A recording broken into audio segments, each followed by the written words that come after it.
let me let you in on a little secret. You suck at estimating. It's okay, I do too. It's the worst thing in the world. In fact, I'm horrible at it, and I've yet to meet a project where the entire team, like the whole team, is really great at saying, hey, this story that I'm looking at, it's worth 1 point, or it's worth 6 hours, or it's 3 on the Fibonacci sequence. The fact of the matter is, it's a guess. And it's a guess that a lot of developers, a lot of technical people, for right or for wrong, it's just the way that our brains are wired, we tend to think of estimating in a vacuum. So if I get this piece of work, I don't go to my normal day looks like X, Y, and Z, and I need to figure out how to fit this piece of work in there and then apply that to the estimate. Now, very typically it's the opposite of that. You think, in a vacuum, if I had to do this work, how much time might it take? It took me a long time to realize the disconnect between those ways of looking at the world from a technical team. And worse, because our brain is often wired differently from a business owner's brain, that whole process sounds super scientific.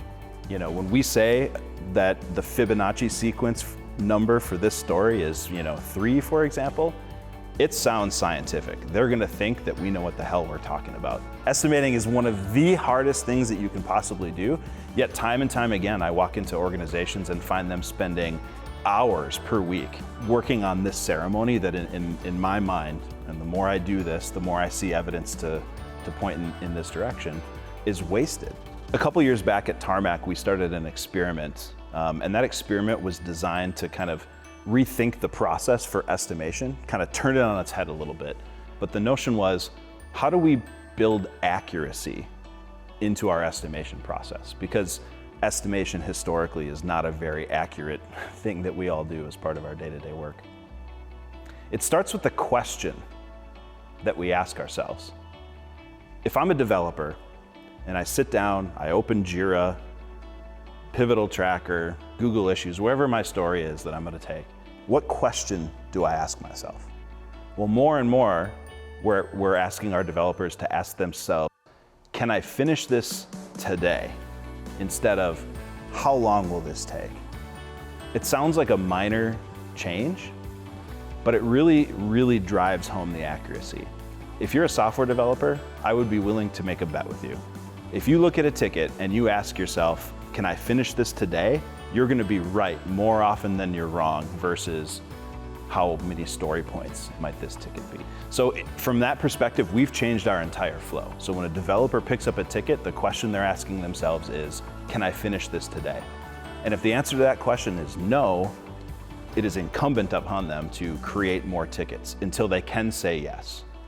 This has a follow-on effect that I think is really, really important as well.